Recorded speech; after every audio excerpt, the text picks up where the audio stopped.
एक दफा का जिक्र है कि दो परियां नाम ईमान और नीलम थी। एक दफा वो आसमान की सैर को निकली।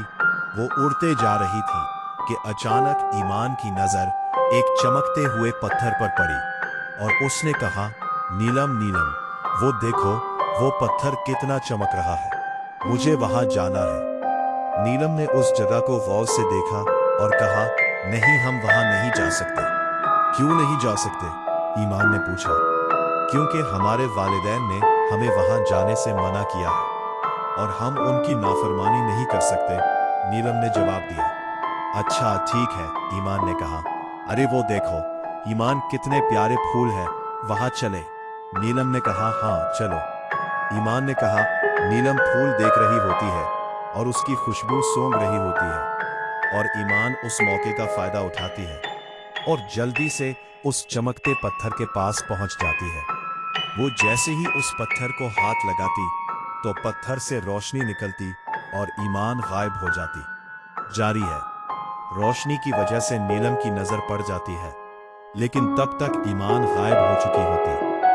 ओह, ये क्या कर दिया तुमने? ईमान, तुम्हें ये नहीं करना चाहिए था। अब मैं मम्मा पापा को क्या बताऊंगी कि ईमान कहाँ गई? ये कहकर नीलम वापस चली गई। जब रोशनी खत्म हो गई तो ईमान हैरान रह गई, क्योंकि वो बहुत अजीब जगह पर थी। वहां अंधेरा ही अंधेरा था। ये मैं कहाँ आ गई? ईमान इधर उधर भागने लगी और बाहर निकलने का रास्ता तलाश करने की कोशिश करने लगी, लेकिन उसे कोई रास्ता ना मिला और वो परेशान होकर रोने लग गई है कि अचानक वहां एक और परी आई और कहने लगे, रो मत, इंशाअल्लाह हम यहां से बाहर जरूर निकलेंगे। उस परी ने कहा। ईमान ने उसकी तरफ देखा और कहा, तुम कौन हो? ये कौन सी जगह है? मेरा नाम चमन परी है और ये एक ऐसी जगह है कि यहाँ से कोई नहीं निकल सकता। क्या मतलब? ईमान ने पूछा। के कहने लगी, क्या तुम्हें तुम्हारे माँ बाप ने कुछ नहीं बताया? नहीं, ईमान ने जवाब दिया। तब चमन कहने लगी कि यहाँ पर एक चड़ेल ने जादू किया है और इस जादू को कोई भी आज तक नहीं तोड़ सका। क्या मतलब आपकी बात का? ईमान ने कहा। नीलम आ गई तुम? ईमान किधर है? नीलम की मां ने पूछा। अस्सलामु अलैकुम अम्मी जान। ईमान अपनी दोस्त के साथ आज रात रहेगी, क्योंकि उसकी दोस्त की आज सालगिरह है। वो हमें रास्ते में मिली थी और ईमान को अपने साथ ले गई, नीलम ने जवाब दिया। वालेकुम अस्सलाम। ठीक है, जाओ तुम आराम करो, मैं खाना लेकर आती हूँ, नीलम की मां ने कहा। ठीक है अम्मी, नीलम ने कहा।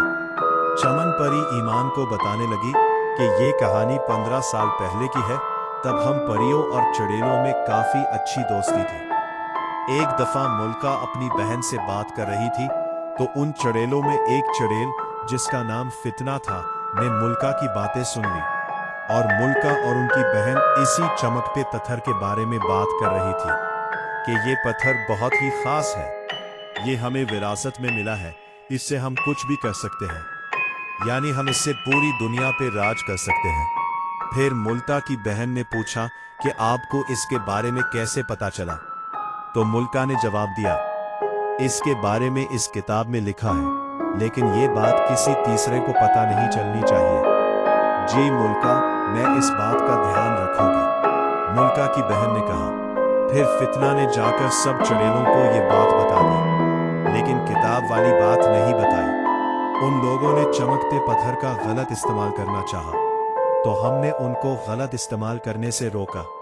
तो इस तरह हमारे दरमियान लड़ाई शुरू हो गई और फिर जब हम जीत गए तो उन चड़ेलों को शिकस्त खानी पड़ी, लेकिन फितना को शिकस्त खाना पसंद न था, इसलिए उसने मुल्का की गैर मौजूदगी में वो किताब चरा ली, कुत्ते पत्थर पर जादू कर दिया और तब से आज तक यहाँ से कोई बाहर ना जा सका।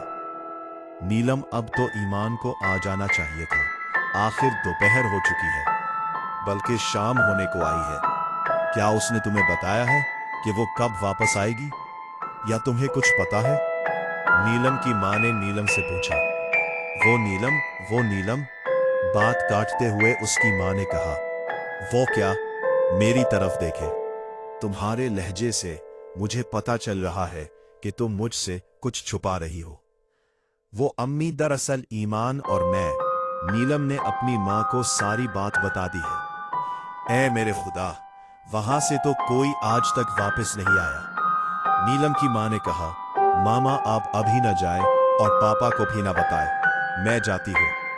नीलम ने कहा, ईमान के दिल में एक बात आती है, वो कहती है, चमन परी हम दोनों अगर इस जादू को तोड़ नहीं सकती तो नीलम तोड़ सकती है। इस बुक को ढूंढकर मैं नीलम से राब्ता करने की कोशिश करती हूँ। चमन, हाँ ठीक है।